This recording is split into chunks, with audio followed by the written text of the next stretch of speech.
En face du désert de Jéruel, vous n'aurez point à combattre dans cette affaire. Présentez-vous, tenez-vous là, et vous verrez la délivrance que l'Éternel vous accordera. Amen. Juda et Jérusalem, ne craignez point et ne vous effrayez point. Demain, sortez à la rencontre et l'Éternel sera avec vous. Alléluia. Amen. Que Dieu bénisse sa parole. Amen.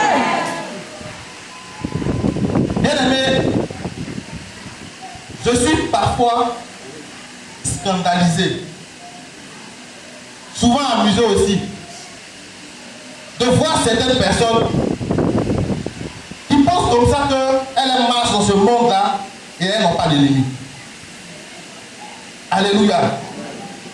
Ça paraît scandaleux. Quand tu marches, quand tu penses que tu n'as pas d'ennemis, tu penses que tu vis caché dans ton coin, à l'abri de tous les regards. Alléluia. Bien aimé, ce matin, je voudrais te dire que détrompe-toi. Si tu pensais ça, ce n'est pas une bonne pensée. Alléluia. Ce n'est pas une bonne pensée.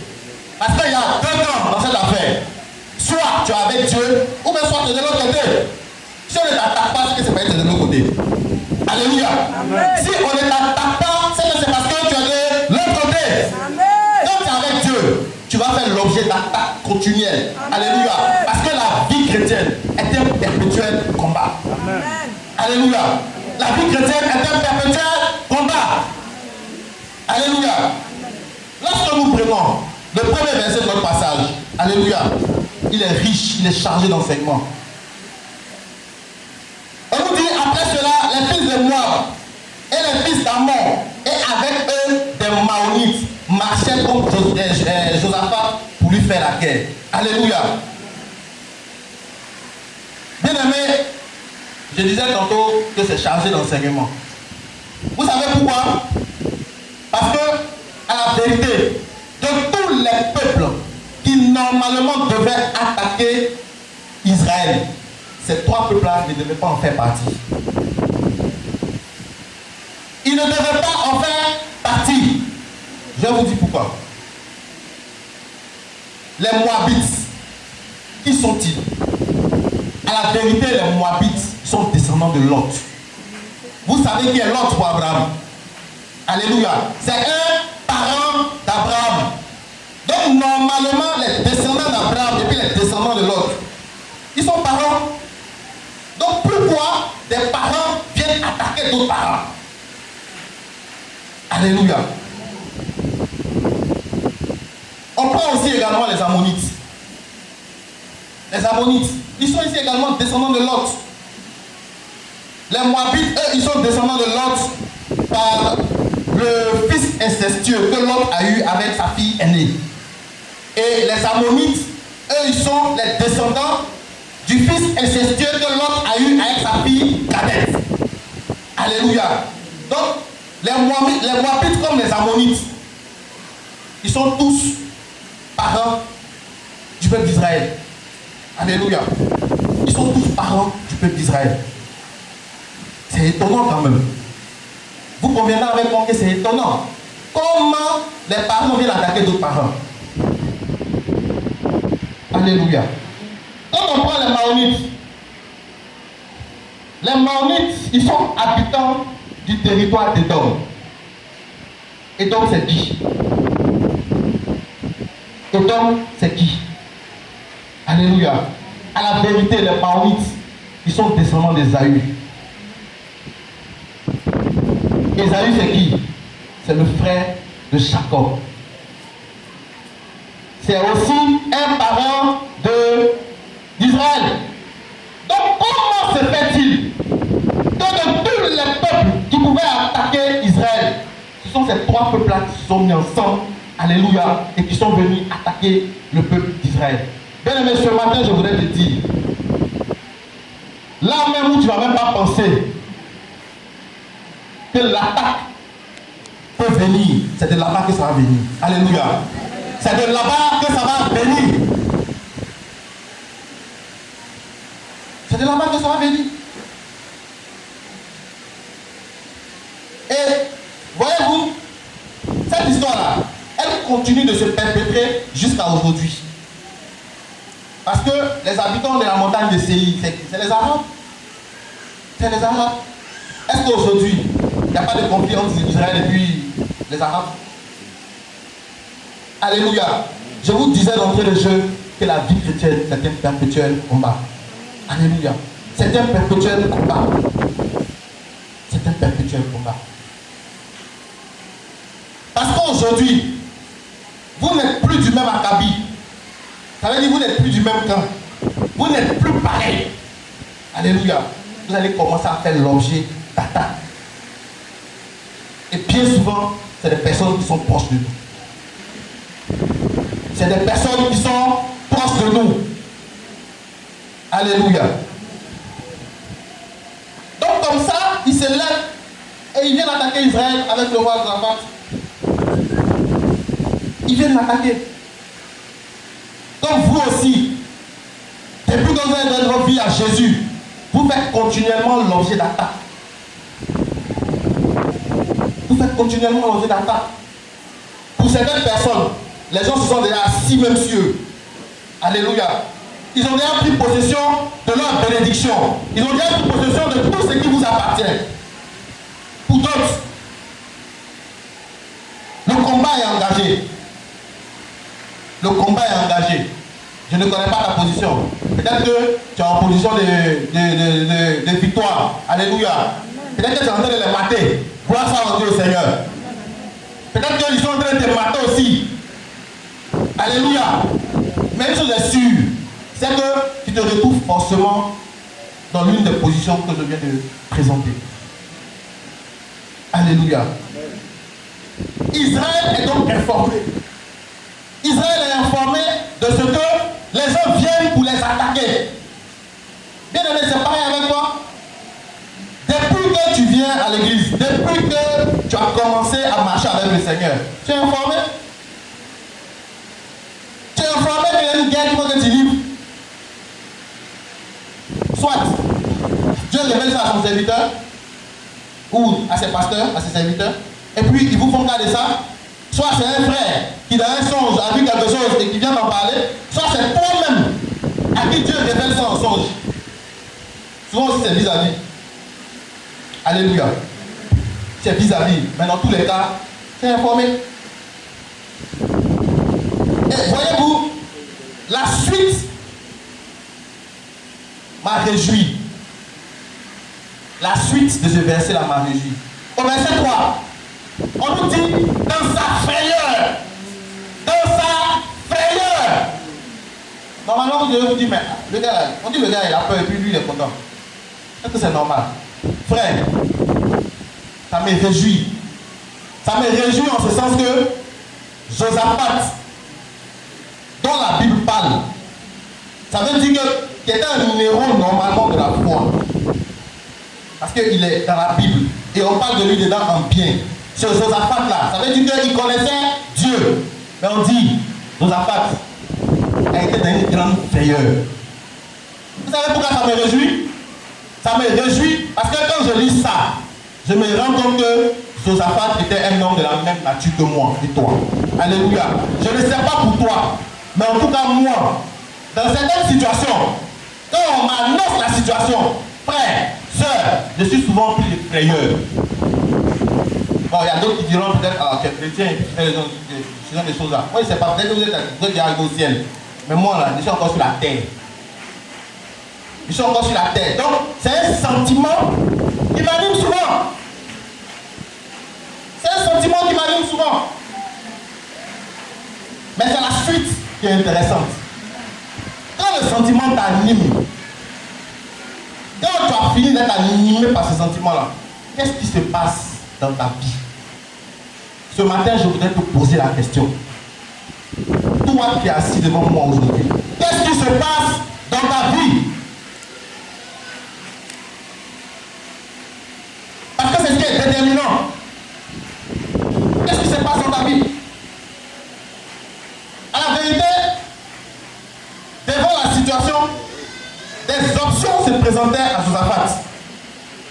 Comme devant toi aussi, lorsque la situation t'est annoncée, lorsque tu es informé de cette situation, des options se présentent à toi.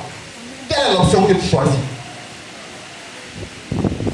Quelle est l'option que tu choisis. Est-ce que tu choisis de fuir?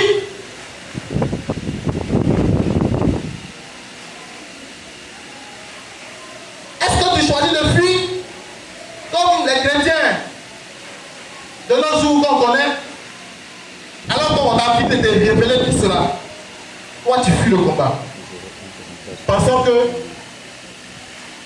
les choses vont se régler d'elles-mêmes. Mais bien aimé, laisse-moi te dire, lorsque tu fuis le combat, tu te mets en danger toi-même.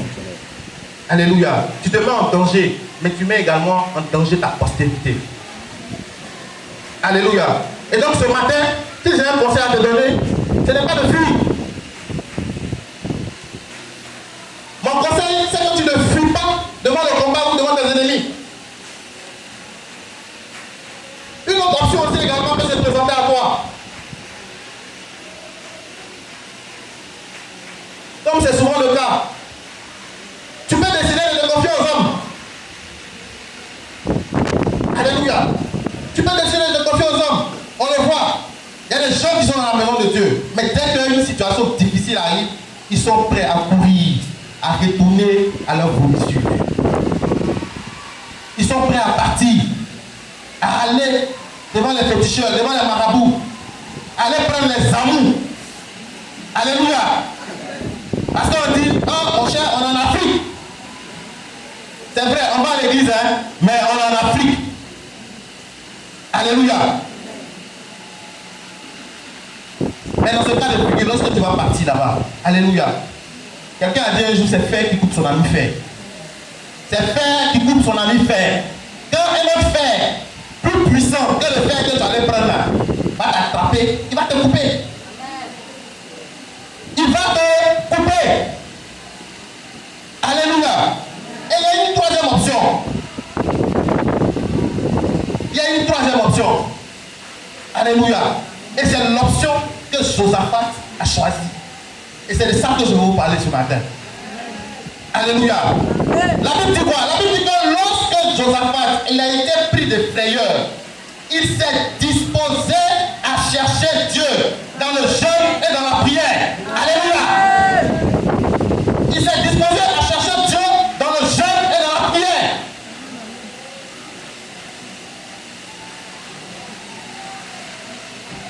Il s'est disposé à chercher Dieu dans le jeûne et dans la prière. Bien aimé, pareille attitude.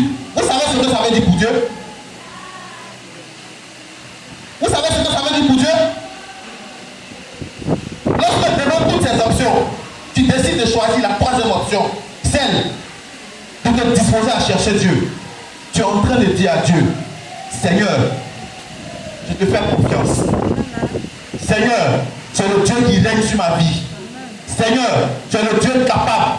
Seigneur, je sais que face à cette situation, tu es capable de me délivrer. Alléluia. Tu es capable de m'en sortir.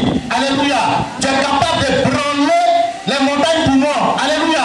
Tu es capable de terrasser mes adversaires. Amen. Bien aimé, en choisissant la troisième option, voici ce que tu dis à Dieu.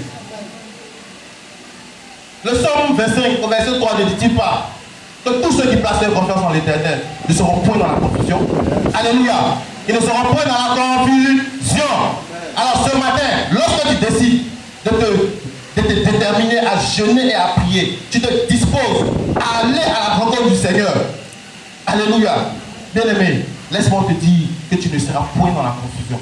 Amen. Tu ne seras point dans la confusion. Amen. Quelle que soit la situation que tu es en train de vivre en ce moment, quelle que soit l'oppression dont tu fais l'objet, quelles que soient les attaques incessantes dont tu fais l'objet, alléluia, si et seulement si tu te disposes à chercher Dieu dans le jeûne et dans la prière, je t'annonce ce matin que la confusion ne sera pas dans ton camp. Amen. La confusion ne sera pas dans ton camp.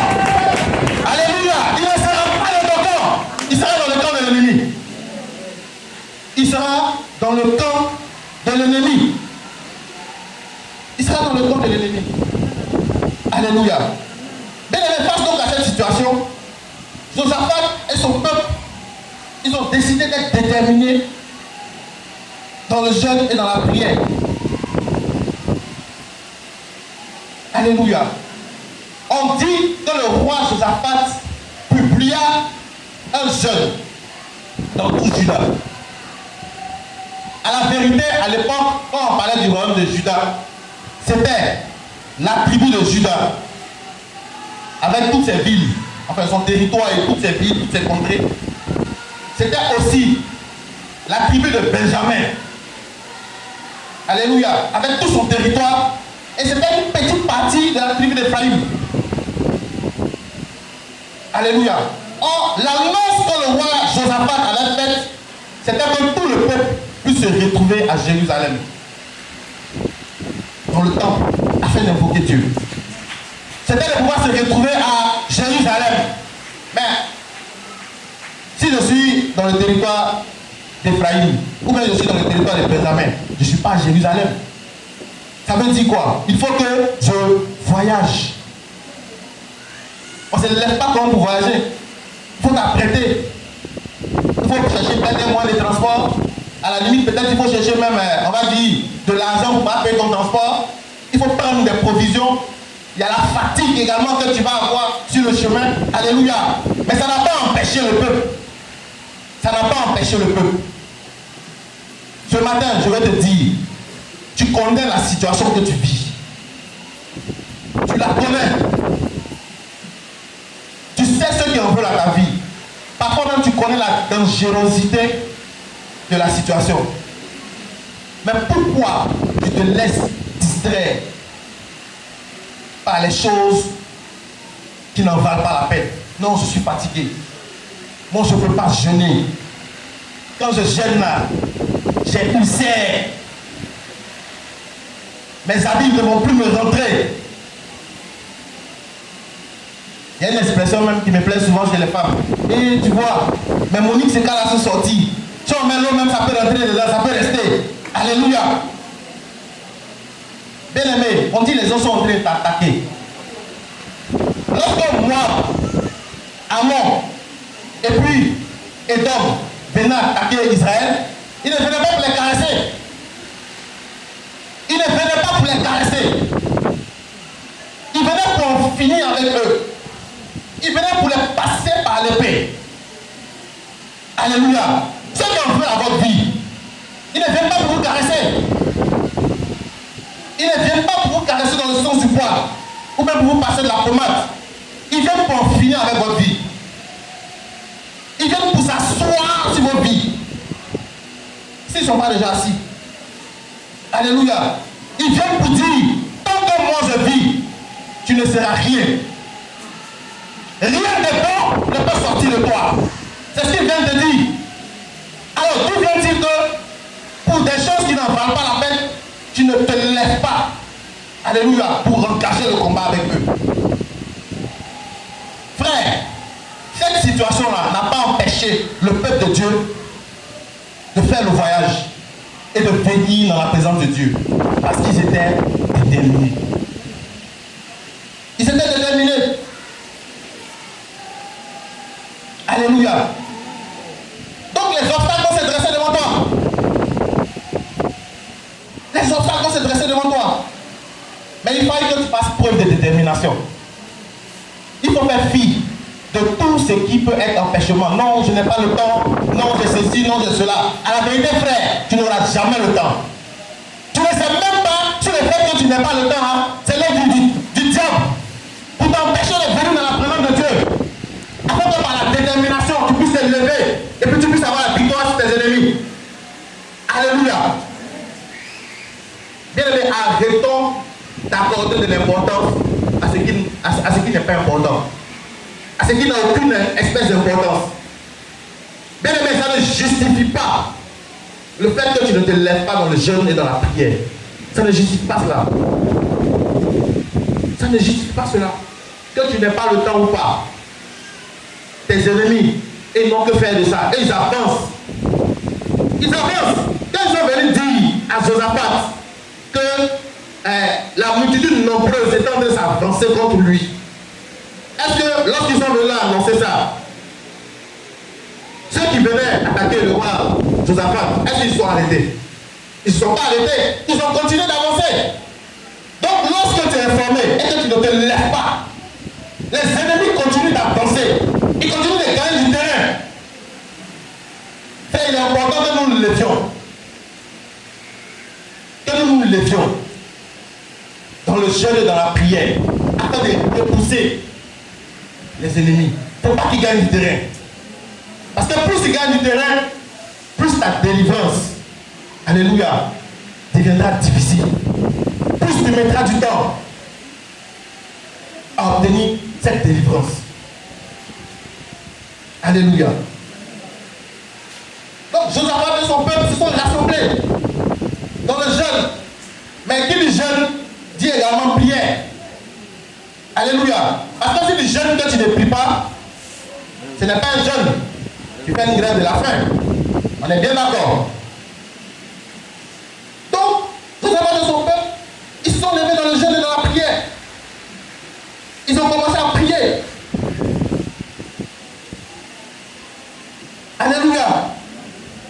Et ce qui me plaît, c'est que lorsque Josaphat s'est levé pour prier, parce que c'est lui qui s'est levé qui a commencé à prier, il n'a pas prié n'importe comment. Il n'a pas prié n'importe comment. Alléluia. Il n'a pas prié n'importe comment. Il n'est pas venu, ah non Seigneur, tu vois, vraiment, tu vois ma situation, fais pitié. Vraiment Seigneur, pas me pouvoir, pour faire quelque chose, non, c'est pas bon. Frère, c'est pas comme ça que Josaphat a prié. C'est pas comme ça que Josaphat a prié. À la vérité, non, lamentation. Dieu s'en fout. Jérémie t'a bien dénoncé, il a écrit ça dans la Bible. Donc, toi, tu crois que Dieu ne sait pas encore. Alléluia. Il ne faut pas prier n'importe comment.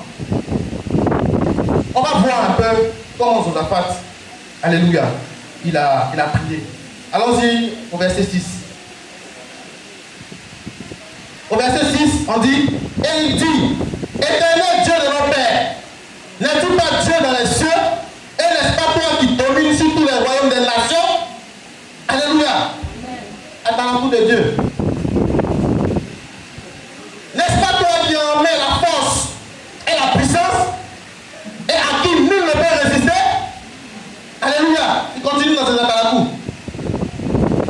N'est-ce pas toi, ô notre Dieu, qui a chassé les habitants de ce pays devant ton peuple d'Israël et qui l'a donné pour toujours à la postérité d'Abraham? Il rappelle à Dieu ce que tu as déjà fait. Une façon gentille de dire à Dieu, tu as déjà fait ça pour moi. Je sais que tu es encore capable. Je te fais confiance. Amen. Alléluia. Amen. Je te fais confiance. Amen. Il a habité et ils ont bâti un sanctuaire pour ton nom en disant, s'il nous survient quelque calamité, l'épée, le jugement, la peste ou la famine, nous nous présenterons devant cette maison et devant toi, car ton nom est dans cette maison. Nous crierons à toi du sein de notre détresse et tu exauceras et tu sauveras. Alléluia. Amen. Bien aimé, c'est la parole de Dieu que Josaphat était en train de réciter, si vous voulez. Alléluia. J'ai mis 33 verset 3 qui nous dit quoi? Et pourquoi moi j'ai la détresse? Et je répondrai, la reine de David a chanté ça ici partout. Donc tout le monde doit connaître ça. Alléluia. Mais c'est la même chose. Il s'est appuyé sur la parole de Dieu. Frère, tu vas te lever dans le jeûne et dans la prière. Tu seras déterminé, c'est vrai. Mais lorsque tu seras en train de prier, ne prie pas n'importe comment. Ne prie pas n'importe comment. Amen. Appuie-toi sur la parole de Dieu. Alléluia. Et il allait plus loin. Il dit, excusez-moi, la page est partie. Maintenant, voici les fils d'Amon et de Moab, et ceux de la montagne de Séir, sur lesquels tu n'as pas permis à Israël d'entrer quand il venait du pays d'Égypte, car il s'est détourné d'eux et ne les a pas détruits. Les voici qui nous récompensent en venant nous chasser de ton héritage dont tu nous as mis en possession. Alléluia. Bien-aimé, il y a des promesses que Dieu t'a faites. Dieu t'a fait des promesses. Si de façon personnelle, il ne t'a pas parlé, sa parole, la Bible, est remplie de promesses de Dieu pour ta vie. Alléluia. Rappelle ces promesses à Dieu.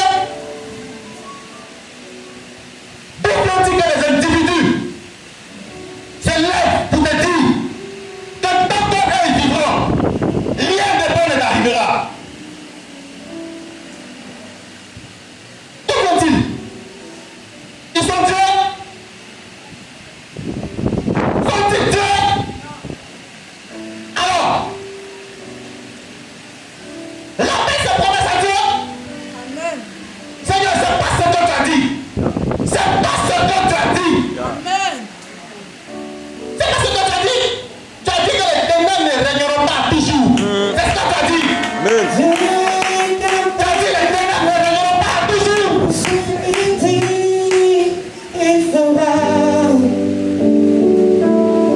Il accomplira toutes ses promesses envers toi. Garde ta foi en Dieu, il ne t'abandonnera pas. Il fera, il est capable, Dieu est capable pour toi. Oh, Dieu est capable. Dieu est capable de faire tout ce qu'il dit. Il fera, il accomplira toutes ses promesses envers toi. Oh, garde ta foi en Dieu, il ne t'abandonnera pas. Il fera. Alléluia. Amen. Bien-aimé, c'est donc un moyen efficace pour mettre Dieu de ton côté. C'est un moyen efficace. Tu lui retournes sa parole. Alléluia. Elle ne retournera pas à lui sans effet. Sans avoir exécuté sa volonté et accompli ses désirs dans nos vies. Alléluia.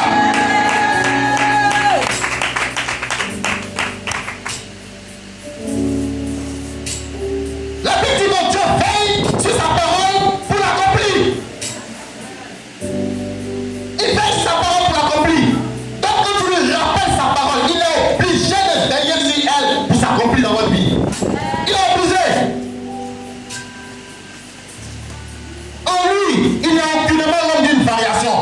Il est le même hier, aujourd'hui et éternellement. Ce que sa bouche a dit, sa main est capable de l'accomplir. Alléluia. Sa main est capable de l'accomplir dans votre vie.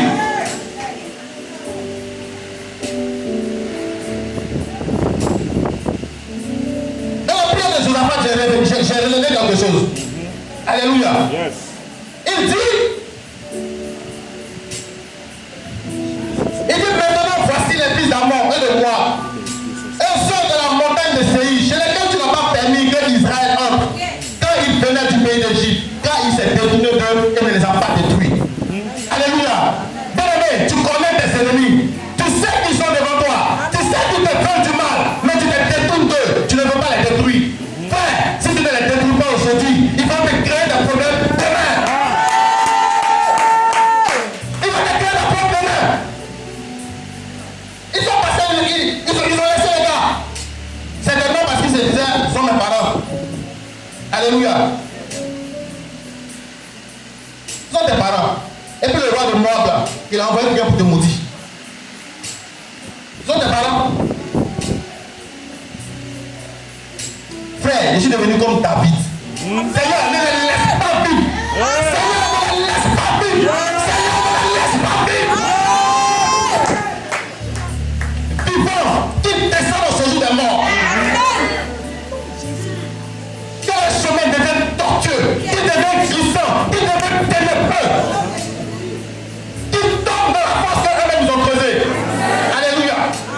Alors,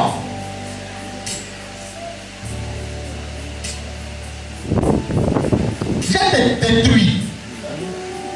Lui qui va prendre ton héritage là, le temps il va prendre pour s'apprêter, pour s'organiser là. J'ai avancé. J'ai avancé. Alléluia. Israël aussi, ils ont laissé les gars. Les gars sont revenus. Frère, ce matin, il ne faut pas faire comme Israël. Il ne faut pas faire comme ce qu'Israël a fait ici. Tu es au courant, tu les connais. Ne les laisse pas. Ne les laisse pas. Ne les laisse pas. Parce que non seulement, quand tu ne laisses pas, c'est pour toi. ne le laisses pas aussi également pour ta postérité. Alléluia. Amen. Tu leur permets de pouvoir avoir un bon départ. Amen. Je vais vous raconter une petite histoire. Quand les Coréens sont arrivés, ils sont venus, on a dit qu'il y avait un dîner pour les hommes d'affaires. Alléluia. Nous y sommes allés à ce dîner-là. Et docteur Lee, il disait comme ça que lui, il est fils de 4 générations de chrétiens. Ça dit que son papa était chrétien, son grand-père était chrétien, son arrière-grand-père était chrétien, arrière-grand-père était chrétien. Alléluia. Donc, on est au séminaire, on lui dit, mais quels sont les secrets de votre réussite? Ce qu'il dit là, à la vérité, ça n'a rien de différent de tout ce que le pasteur dit ici. Il n'y a rien de différent. Moi-même, je connais la personne, il dit, mais est-ce qu'il n'est pas gaspillé 30 millions? Parce que le ticket là, 30 000 chèques. Est-ce qu'il n'est pas gaspillé 30 millions? Mais ça paraissait simple pour lui. Frère, c'est le travail que les générations avant lui ont effectué. Alléluia. C'est ce travail-là dont il est en train de bénéficier. Amen. Si tu ne te lèves pas aujourd'hui, c'est tes enfants qui vont souffrir. C'est tes enfants qui vont souffrir. Tu ne peux pas dire que tu es Baboutou ou même Mamoutou et puis tu ne te lèves pas pour prier. Pourquoi? Tes enfants vont souffrir. Ne les laisse pas. Ne les laisse pas vivre. Amen. Alléluia. Ne les laisse pas vivre. Israël également a fait quelque chose. Quand je lisais, ça m'a fait un peu rire parce que j'ai pensé à mon frère Tanguy Barou. On dit, quand Israël est allé là, les petits enfants sont venus gêner. On dit, les femmes sont venues gêner. On dit, tout le monde est venu gêner. Alléluia. Amen. Tout le monde est venu gêner. Non, moi, mon enfant là, s'il ne mange pas, c'est pas bon. Non, c'est comme si, c'est comme ça. Vous parlez de quoi même? On dit, on parle de quelqu'un qui va nous tuer. Vous parlez de quoi? Ils sont venus gêner. Frère, je n'ai pas Tanguy la roue là. Vous ne savez pas, il vous dit. Le jour où il gêne là, toute la maison gêne. Amen. Yes! Toute la maison gêne. Amen. Aïe. C'est moi qui sais le faire à la maison. On me donne, hein? C'est moi dans l'argent. Donc moi j'ai fait souffrir et vous venez à vous abuser. On n'aurait pas télé. On ne regarde pas télé. On coupe tout ça là. Voilà. Frère, on n'en rien. Mais c'est une réalité. Lorsque tout ton entourage est en train de gêner, les choses se facilitent pour toi. Amen. Les choses se facilitent pour toi. Parce que plusieurs s'accordent pour demander une chose. C'est un avantage. Ils sont un esprit. Ils ne vont pas venir te combattre. Alléluia. Ils ne vont pas venir te combattre. Et quand on va faire quelque chose qui va t'énerver, parce que lui-même sait qu'il en donne. Il sait qu'il en donne. Il ne va pas faire quelque chose qui va t'énerver. Alléluia. Ça va me dire c'est aussi également que j'ai décelé dans ce que ils étaient en train de dire. Alléluia. C'est quelque chose que j'ai décelé. Et maintenant, attaquons la réponse que Dieu a accordée. Parce que tout cela, c'était à la disposition. Attaquons la réponse. Alléluia. Attaquons la réponse de Dieu. Dieu a dit quoi? Au verset 15b. Et Jacaziel dit, soyez attentifs, tous Judas et habitants de Jérusalem, et toi, roi Josaphat, ainsi vous parle l'Éternel, ne craignez point, et ne vous effrayez point devant cette multitude nombreuse, car ce ne sera pas vous qui combattrez, ce sera Dieu. Alléluia. Bien-aimé, dans cette affaire, c'est pas toi qui vas combattre, c'est Dieu lui-même qui va s'élever. Alléluia. Il va une nation devant de toi. Alléluia. Elle a été lancée. Il n'y avait aucun téléphone là. Toute la terre fut ébranlée. Même les anges ont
Il dit, vous n'aurez point à combattre dans cette affaire. Amen. Présentez-vous, tenez-vous là. Alléluia. Quel est même passage gentil de te dire, tu n'as pas à jouer dans cette affaire. Tu n'as pas à jouer dans cette affaire. Alléluia. C'est pour ça qu'il faut que tu te lèves dans le jeûne et dans la prière. Alléluia. C'est ta part que tu dois jouer. Si tu ne joues pas ta part, rien ne va arriver. Rien ne va arriver. Amen. Rien ne va arriver.